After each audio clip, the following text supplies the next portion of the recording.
So we get to introduce you to a new man on the mound. He is out of Lebanon, Indiana, Lebanon Senior High School. Reid Schaller, his name I should say. 6 foot 2 inches, 165 pounds.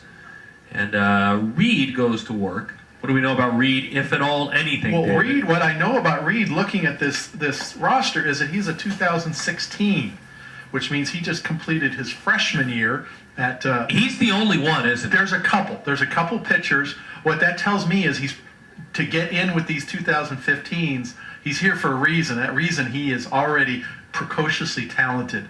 And just watching him warm up, that fastball warming up was 88 miles an hour. So we're talking about a young man who probably literally last week was sitting in finals to complete his freshman year. He's out here in the Metrodome throwing in the upper 80s at this Perfect Game Junior National Showcase. You're right. There is Seth Beer from Kings Ridge Christian in Suwanee, Georgia, on this green team. He's a freshman going into his sophomore year.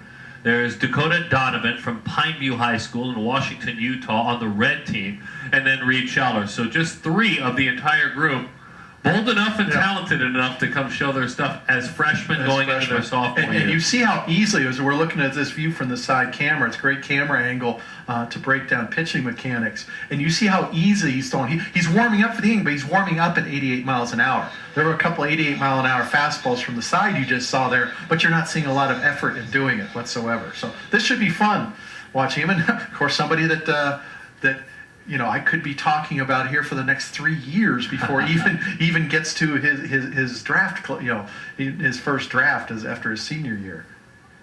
Well, this is the first time I've covered one of these events, and we all get old fast as he paints at 87 the outside corner to Brennan Breaux.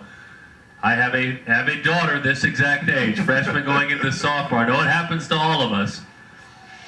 But good for him, good for this young man, and seizing this opportunity. Brennan Breaux at the plate, a left-handed hitter from Scott, Louisiana. And like so many talented Louisiana natives, has a verbal commitment already to Louisiana State.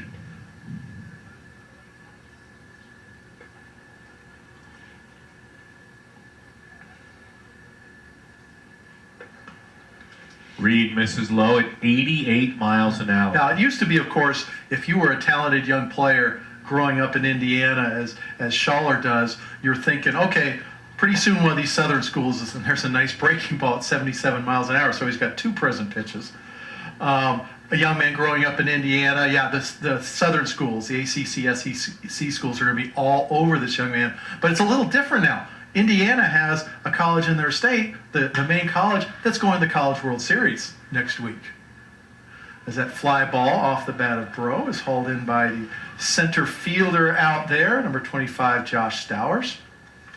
But that's a great story with Indiana going to the College World Series with just an outstanding team. And you've seen a lot of other northern tier. I don't think Kansas is normally a northern tier state, but Kansas State going down to the final game of the Super Regional, the other night before losing. And there are some teams that are, uncommon that are going that far. The day of the USC's and the Texas dominating everything is gone. They didn't even make the field, but you have Indiana's and Kansas State's playing so well. It's great for college baseball. 2-0 the count to Matthew Mercer out of Lacey, Washington. A commit to Washington State, Timberline High School. Matthew 6'1", 160. Certainly a projectable size. He chases that fastball away. 88, and it's an easy 88. Yeah. He's not falling all over himself. It's easy, and it's a very simple delivery. He lays that arm back, a bit and back. He's well-paced. And when that arm starts coming forward, it's just loose and fast. Loose, fast, and whippy. He's got just a little bit of wrap back there that I didn't see as much warming up that I saw in that pitch. That might be something he tries to work through a little bit. But when his hand starts coming forward, he's above the ball, and that's what you want to see. And that's a nice change up there. 76-mile-an-hour change. Now we've seen already in the space of 2 hitters that this young 15-year-old, maybe 14, you can check his birth date there, has 3 quality pitches right now coming off his freshman year.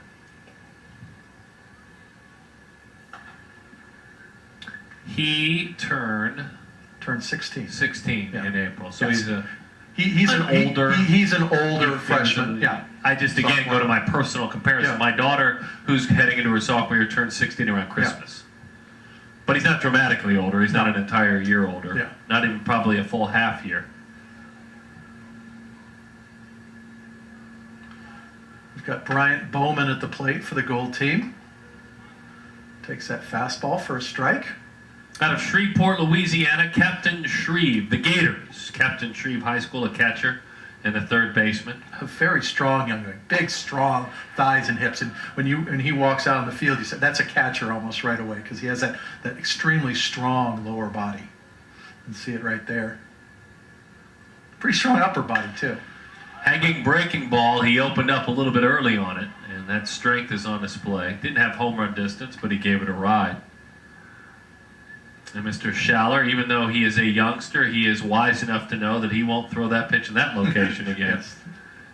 Because a lot of times the umpire just gives you another baseball. He's going to wait till his outfielder gets set.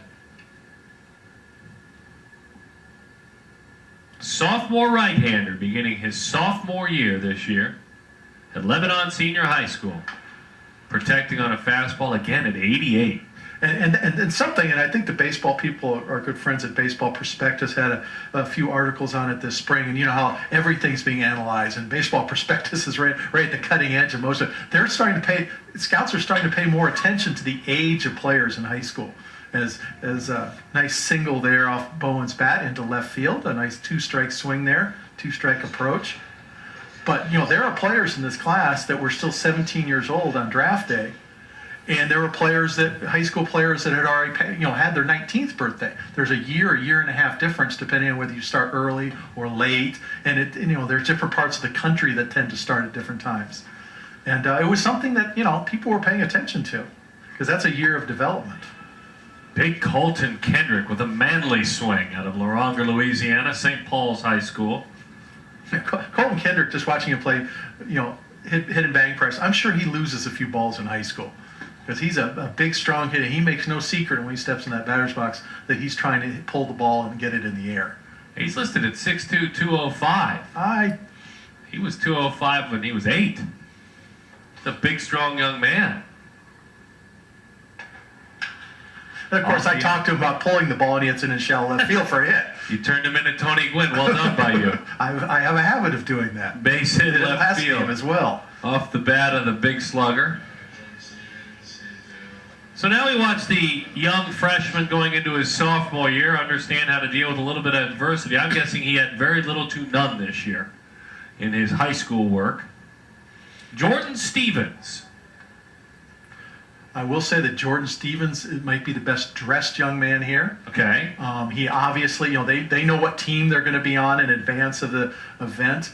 And he or his mom or his dad or whoever looked at it. Kids are pretty sensitive about their appearance. He knew he was going to be on the gold team, and he's sporting those great gold socks, old style. Had on some shades that had yellow gold tinge on them. And I put in my notes, best dressed kid here. So everything is noticed in the scouting world. He was one of the few right-handed hitters to homer in batting practice. Homer over the boards homer. Yeah, he has he's a very short swing. We talked about Jonah Garrison last game and keeping the hands tight and a short hand path to the ball. Same thing is happening here with Jordan Stevens. He keeps his hands in there tight. He doesn't load deep and just go straight like that. Now he swung over that. That was an outstanding change-up or curveball. I didn't see it really was. That change-up and a big leaguer swings and misses at that. Exactly. I tell you, fun to see this young man, Reid Schaller, just finishing his freshman year work in this setting because that's real stuff, folks, and that's real projectable. One that I think the Green Squad is on top. We move along.